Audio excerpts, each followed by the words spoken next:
Welcome to the Fit Strong Women Over 50 podcast, episode 83.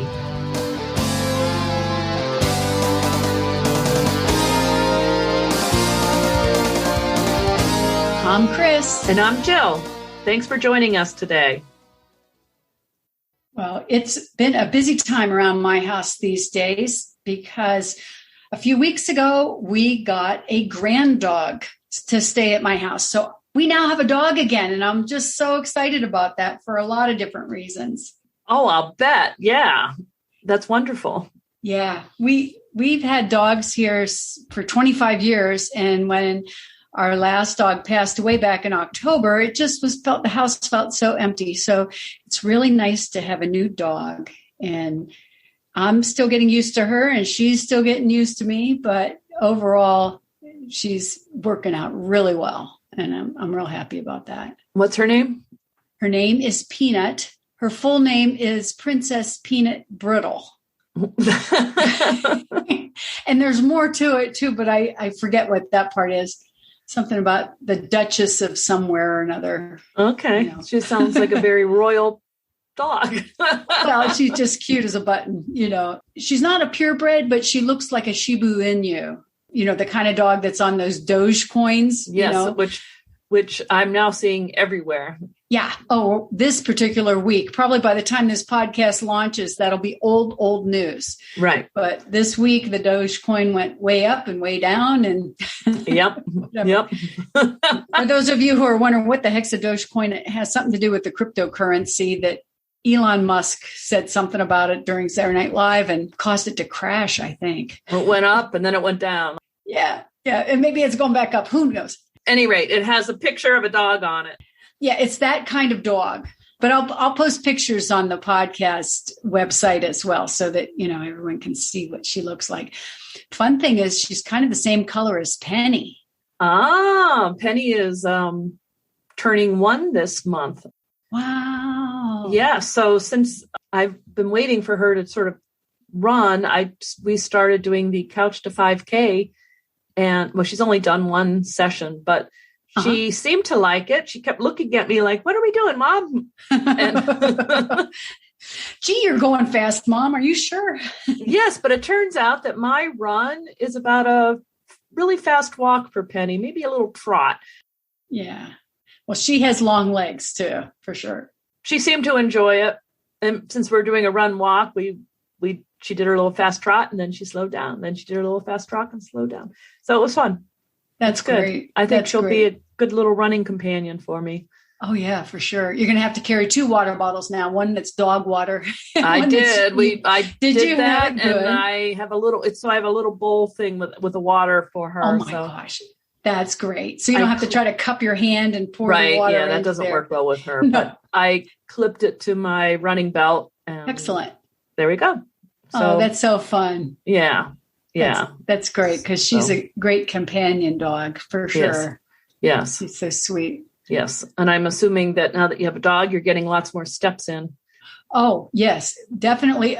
Definitely more often, you know, because it's not just get off the chair or get off the couch or whatever I'm, you know, doing on the computer, what have you, and walk to the kitchen or to the living room. It is go outside, walk around the yard till, you know, do the bathroom routine kind of stuff. But also she loves getting in the car, and I've tried all these different trails with her and she's loving it. She walks pretty well without pulling my arm off, which I'm very happy about. I think she's about 9 years old. So she's not a brand new puppy dog. She's, you know, a little older, which is better suited for me because I think in dog years, if you multiply 7 times 9, it's closer to my age.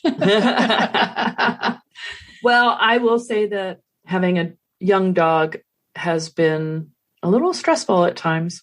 Mm-hmm. Well, the potty training to me is potty training hard. And the chewing and the chewing. Yeah. Yeah. So we've gone through some shoes and hopefully they weren't your very favorite running shoes that are quite expensive these days. Well, she sort of chewed up some of my older running shoes, so everything is getting moved down. So yes, they weren't ready to retire shoes. Right. But now they are. She apparently has good taste in shoes.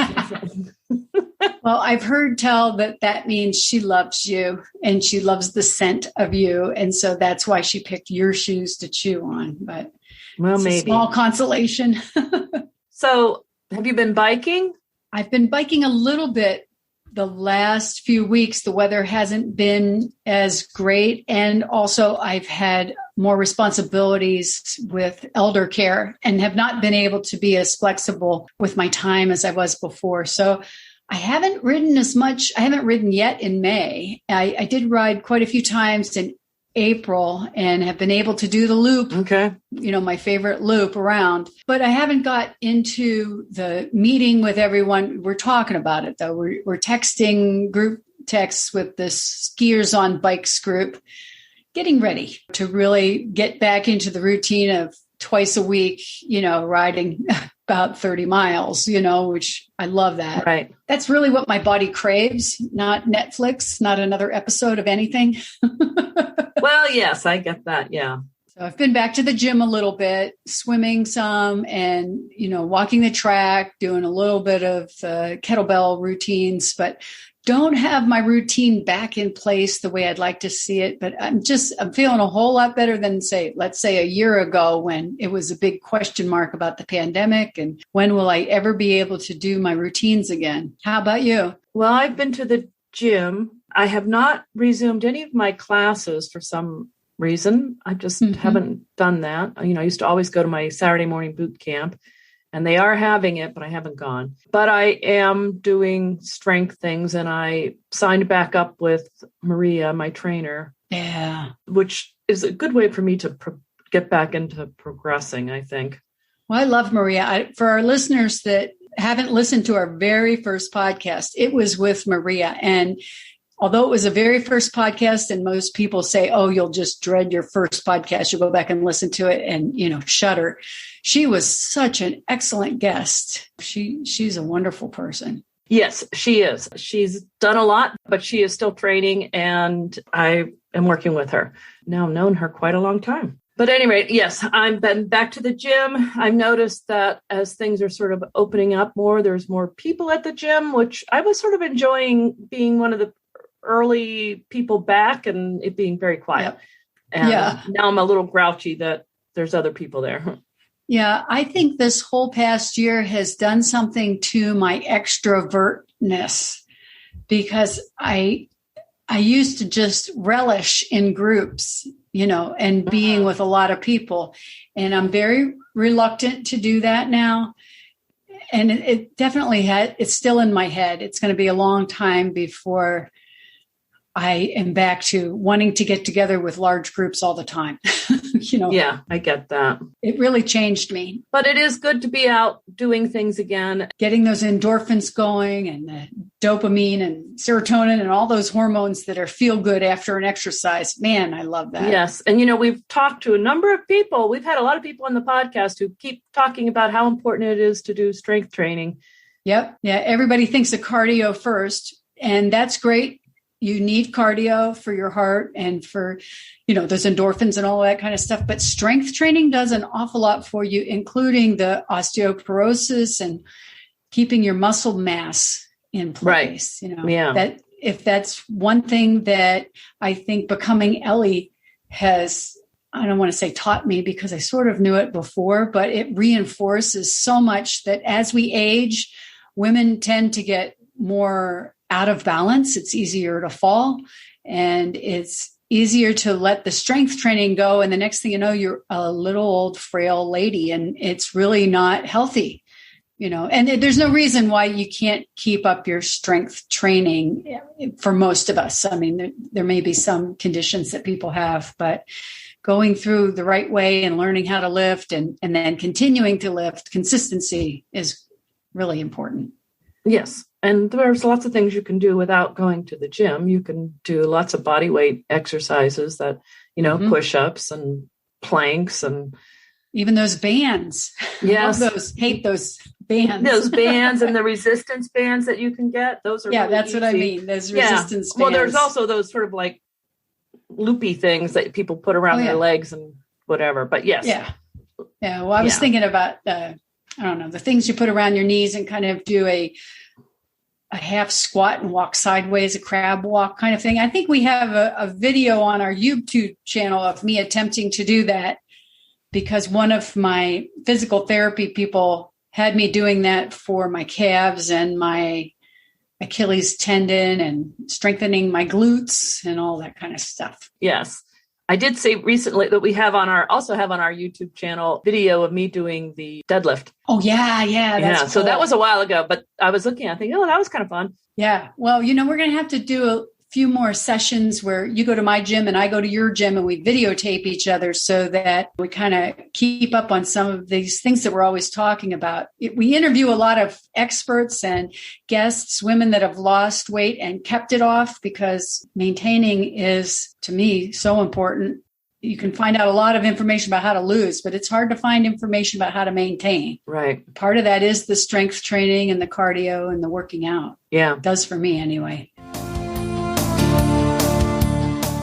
So speaking of all of that, how are you doing with the 2021 Veggie Challenge? The Veggie Challenge. That reminds me, I saw a new recipe that I've never seen before. I may have mentioned it to you once. You get a cabbage and you hollow out the top of the cabbage and then hollow out the inside, almost like a pumpkin, and layer different veggies in there. Very cool. Add some sauce on the top. I think they had some meat that they actually added on the top. But anyway, I'm going to try this, and you bake it in the oven. I'm going to try that for my new recipe on the Veggie Challenge. Oh, so it's like a whole stuffed cabbage with vegetables. Yes. And you use the cabbage as a shell, like think of stuffed peppers or stuffed something or other, very different. And you cook it low and slow. I think it's like 325 for 2 hours. So that's my latest thing that I'm going to try. But I've been doing okay on the Veggie Challenge otherwise, but not too many new recipes. Oh, I just saw a recipe where they were making a salad with all these. It sort of actually looked like a lot like your potluck salad, but they were serving it in red cabbage leaves. Like they're taking a large leaf, just the leaf. Yes. And using that as their serving bowl. Yes. And I think that's kind of a trick is I've seen taco salads made, but they use this taco thing that they've put into deep fry, which is very not good for you. Deep fried vegetables. Deep fried taco shell. And then they stuff it all in there with, like a layered taco salad. But inevitably you start munching on the salad bowl, which is really not good for you. But I love the idea of using a cabbage leaf or a lettuce leaf or some other edible, healthy bowl. And of course, I've seen the bread bowls too, where they hollow out the bread bowl and stuff it full of soup or something. Yes, those are always good too, but a lot better probably to use cabbage. A lot fewer calories, and it sort of fits better with the Veggie Challenge. Yes, exactly. Yeah. The other recipe that I have on my list to try is something that I've had several times in the past, but I haven't made it in so long I don't remember how to do it. I have to look it up again, and that's called Ratatouille. Oh, Ratatouille, yeah. You call it Ratatouille? Yeah. Maybe Ratatouille. Maybe I just say it slower because I'm not sure how to say it. Ratatouille. It's a cool name. It has eggplant. Eggplant, yeah. And black olives and a lot of tomato and various vegetables, squash and yellow squash, zucchini, that kind of thing. And I think it's a warm dish, but it can be cool too. It's been a long time since I've had that, but that popped up a couple times in my mind. And I thought, you know what, I'm going to try that this coming up once the vegetables really come into season well, because I made some eggplant parmesan, but it's not. And I tried it as instead of zucchini noodles, instead of lasagna noodles, I put eggplant. Yeah, I saw that on the website that you did that, and I have been meaning to try it. But how was that? It was okay. I didn't totally substitute all the noodles with just eggplant. I did one layer of noodles, and then I think I had 1 or 2 layers of eggplant. So I had a lot more vegetables. So that's kind of the way I do things, as baby steps rather than throw out all the bad carbs.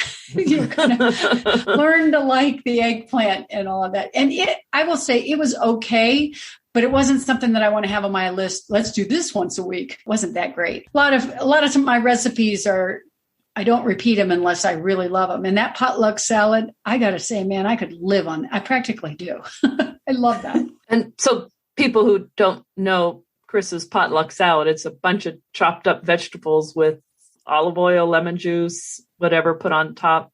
Yeah, apple cider vinegar, some dill, a little bit of oregano, salt and pepper.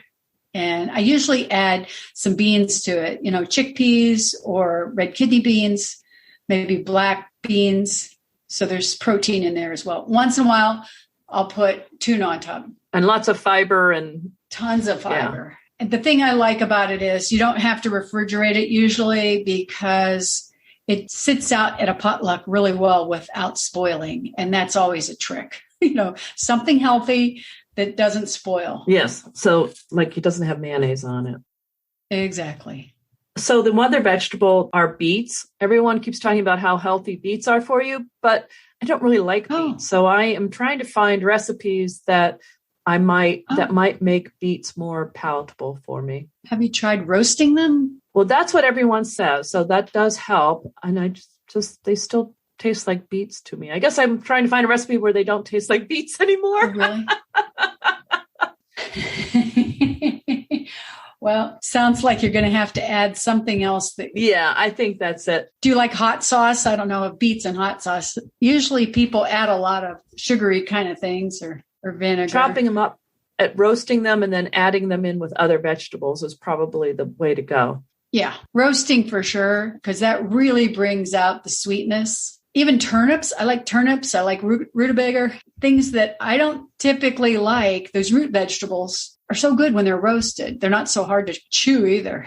You don't feel like you're going to lose a filling. Roasting vegetables, they're good that way. It's magic. Yes, it really is. So one of the things I've done, and we talked about it actually in our last podcast with Kristen Kirkpatrick, she talked about roasting vegetables and then putting them on top of some quinoa and putting a sauce on it. And I did that the other day. I made a sort of a peanut sauce that you might you get at a Asian restaurant. Yeah. Did it have ginger in it? Yeah, it had some ginger and some garlic. I used peanut butter, but you could use some other butter. A little soy sauce, a little sesame oil, and mixed it all up. And I used that as my dressing. And it was very good. Yeah. Oh, it sounds good. It sounds really good. Yeah. And I like the quinoa idea too, because that has so much protein in it. It's a seed, I think. Right? Yeah, I think it's a seed. Yeah. But really healthy. I like it. And I've been taken to making it in the Instapot. Really, it takes the same amount of time as making it on the stove, but doesn't require any work on my part. I just stick it in there, cook it. And when I'm ready for it, I open up the Instapot and it's done. My kind of recipe. No work. Yes, exactly. Yeah. The prep time is what? 1 minute? And then it cooks. Yes. And the nice thing about quinoa too, you can make a whole lot of it and use it in different things. Yes. And that's a good thing to just throw on top of your salad too. Yeah. You have it already prepped in your fridge. It's kind of like something that I'll do every other week or so to have prepped with my veggies or whatever it is. I've tried it even in stuffed peppers. In place of rice. And it's definitely more filling than cauliflower rice. I've tried cauliflower rice quite a bit. And, I find when I have cauliflower rice in place of regular rice, I want to eat 2 or 3 or 4 of those stuffed peppers because I'm still hungry. It doesn't satisfy. It's not as filling. Cauliflower rice tastes like cauliflower, and which changes. So if you're using it as a base on things, it has to be on things that having a cauliflower taste works well. Well, when I put it in my stuffed peppers, there's a lot of tomato sauce. There's, the meat and the different seasonings that I put in there. It pretty much disappears, but it sure doesn't feel like you had rice. Not that I put that much rice in my stuffed peppers, but maybe it's just like I did on my lasagna where I kept half of the noodles and then substituted half of the noodles with the eggplant. Maybe that's what I should do with the cauliflower rice. But, and I've tried cauliflower rice pizza, and I have not had any success with the cauliflower based pizza crust. unless I've purchased it. And you know what? Those usually have some rice in it, brown rice, different things. They're not just, it has one of the ingredients is cauliflower rice, but there's other rice in it. So it's cheating. Right. I have bought frozen cauliflower pizza from Costco, and it's not bad. It's actually pretty good, but you're right. It's not bad. Especially if you put a lot of veggies on it, it's good. Well, this is a frozen pizza that's already made. So I just, you can add more to it, but it comes with, a sauce and veggies and everything, cheese on top. I usually doctor it up a bit, add a few more vegetables, maybe a little more cheese, but you're right. It's not just cauliflower. No, that's how they get it to stay together and taste so nice and crunchy. And have flavor. Right. And I guess that's the whole thing. Yeah. So many of the prepared foods, they'll take the one ingredient that you want to have and they'll blow that up huge on the package. But really, it's not the main ingredient. So we're back to, everyone says about the processed food. So healthy, in quotation marks, healthy foods that are processed are still processed. Still processed.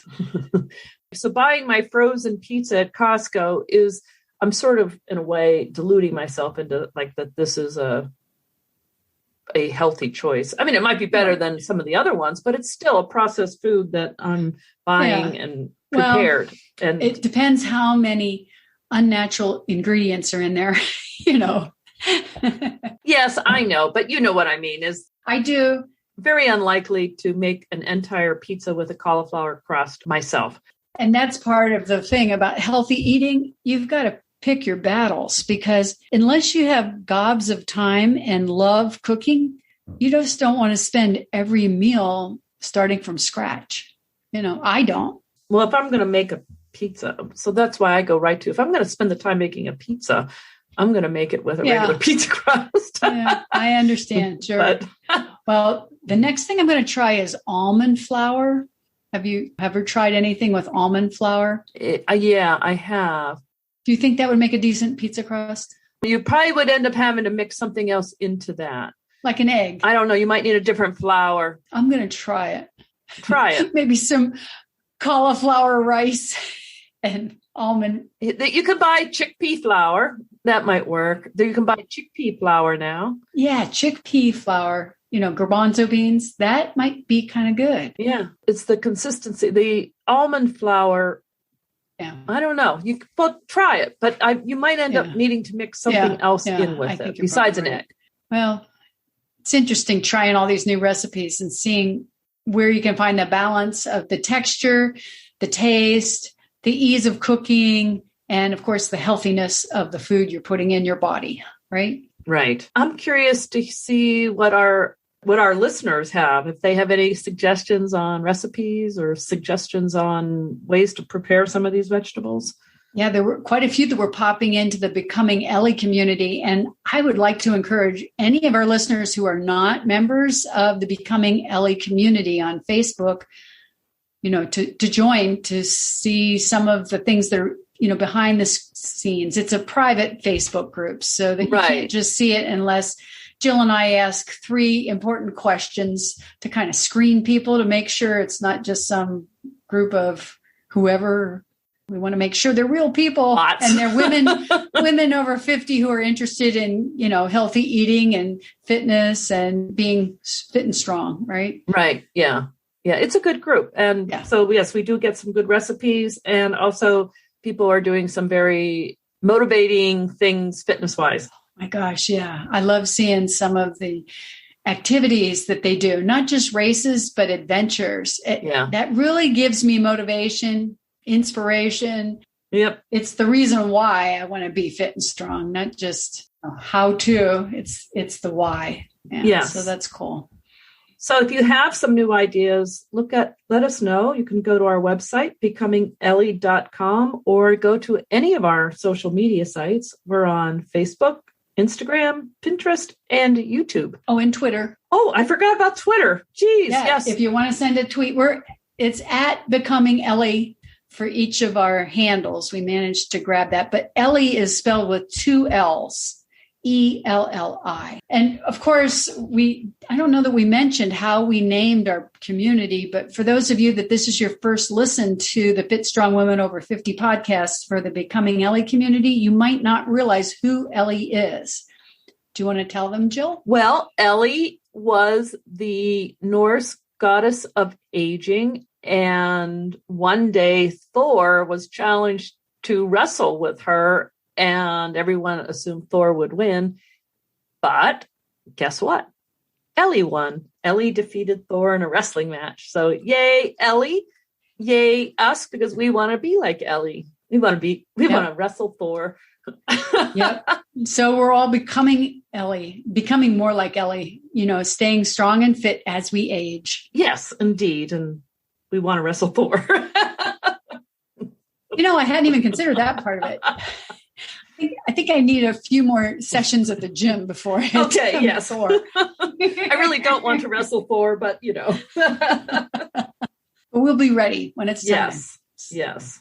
Oh, and let's also not forget that if you want, you can leave us a voicemail message at 330-970-6662. Thanks. That's great. Well, we look forward to listening to any of your comments, and also look forward to our next episode of the Fit Strong Women Over 50. Yep. See you next time. Bye-bye. Bye.